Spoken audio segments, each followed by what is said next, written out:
नवासाए रसूल की शहादत के बाद औलाद रसूल को कैद किया गया।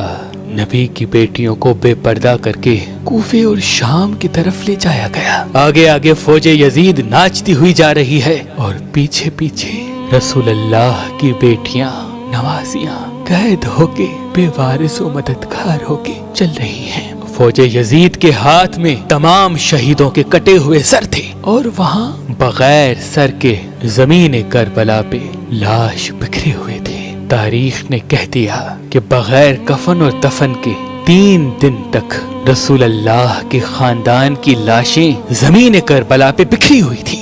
बस 13 मुहर्रम 61 हिजरी को जब आसपास के लोगों ने ये मालूम किया कि फौज का पहरा कम हो गया है, चलो नहर फरात से पानी भर के आते हैं। बनी असद की कुछ औरतें जब नहर फरात से पानी भरने लगी तो देखा करबला की जमीन पे लाशें बिखरी हुई हैं। कहीं किसी का बाजू, कहीं किसी का जिस्म। उन्होंने जब इस आलम को देखा तो रोते रोते अपने मर्दों के पास गई और कहने लगी, ऐ रसूल अल्लाह का कलमा पढ़ने वालों, इस जमीन करबला पे रसूल अल्लाह का खानदान था। शायद यजीद की फौज ने उनको कत्ल कर दिया। उनकी लाशें बिखरी हुई हैं, उनके खयाम जले हुए हैं। आओ उन गरीबों को तदफीन करते हैं। उन मर्दों ने कहा, क्या पागल हो गई हो क्या? यजीद ने कत्ल किया है। अगर हम इनको तदफीन करेंगे तो ऐसा ना हो कि यजीद हमारा भी दुश्मन बन जाए। छोड़ दो, कोई न कोई आएगा तदफीन कर देगा। उन औरतों ने कहा, ताजुब है कि तुम अपने आप को मुसलमान कहलाते हो, रसूल अल्लाह का कलमा पढ़ते हो और उनके नवासे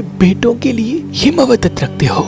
क्या कहा था रसूल अल्लाह ने कि मैं अजरे रिसालत कुछ नहीं मांगता सिवाय इसके कि मेरी आल से मोहब्बत करो, मवद्दत करो। अगर तुम नहीं जाते न जाओ, हम जाएंगे रसूल अल्लाह के नवासे को तदफीन करने। बात जब यहाँ तक पहुँची तो उन मर्दों में से कुछ की गैरत जाग गई और वो औरतों के साथ जमीन करबला पहुँचे।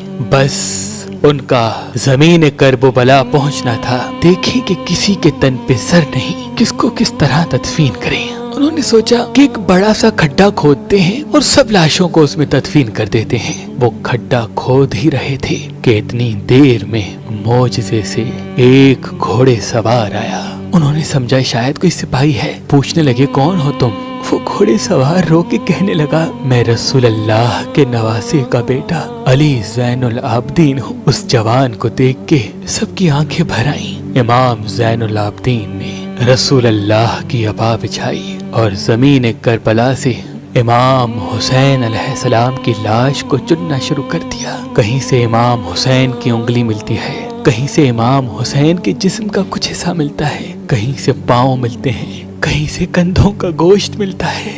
बस इमाम हुसैन की लाश के टुकड़ों को रसूल अल्लाह की अबा में जमा करते हैं और एक जगह जमीन को थोड़ा सा खोदते हैं तो वहाँ पहले से ही कब्र बनी होती है। इमाम हुसैन अलैहिस्सलाम को उस कब्र में तदफीन करते हैं और उनके साथ अपने भाई अली अकबर और अली असगर को भी तदफीन करते हैं और एक कब्र बना देते हैं। और वहाँ जो उन लोगों ने बड़ा सा खड्डा खोद दिया था, वहाँ दूसरे लाशों को तदफीन करते हैं और उस जगह को आज भी गंजे शहीदा कहा जाता है, जहाँ सबकी लाशें एक साथ दफन है। बस सब लाशें तदफीन हो चुकी तो किसी ने कहा, एक लाश रह गई। ये देखो, एक कोई बूढ़ा साहबी है, इनको हमने तदफीन नहीं किया। इमाम सज्जाद रो के फरमाने लगे, ये हबीब इब्न मज़ाहिर है। अल्लाह ये चाहता है कि इसकी लाश ऐसी जगह दफन हो जहाँ जब भी कोई इमाम हुसैन के पास आए तो इनको सलाम करके आए। फिर आपने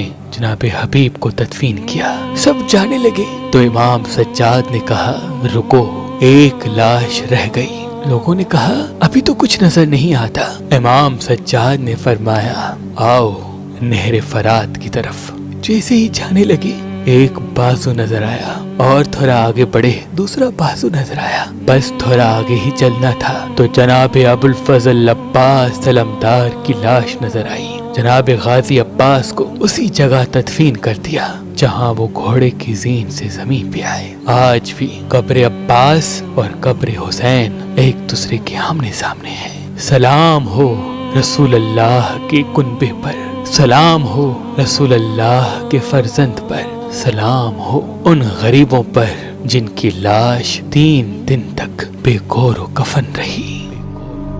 اللہ کے ولی حضرت شاہ شمس تبریز نے فرمایا کہ حسینی عقیق پہننے سے نظر، تعویذ، جادو انسان پہ اثر نہیں کرتے اور انسان کے کاموں میں رکاوٹیں ختم ہونے لگتی ہیں۔ تو ابھی ہماری ویب سائٹ مہربانی.com پہ آئیں اور یہ پتھر حاصل کریں۔ آپ اپنا لکی پتھر ہماری اپلیکیشن جو گوگل پلے اسٹور اور آئی فون ایپ اسٹور پہ موجود ہے ان سے بھی حاصل کر سکتے ہیں۔ مزید معلومات کے لیے ہمارے نمبر پہ کال کریں۔ اللہ آپ کو سلامت رکھے، اللہ آپ کو سلامت رکھے۔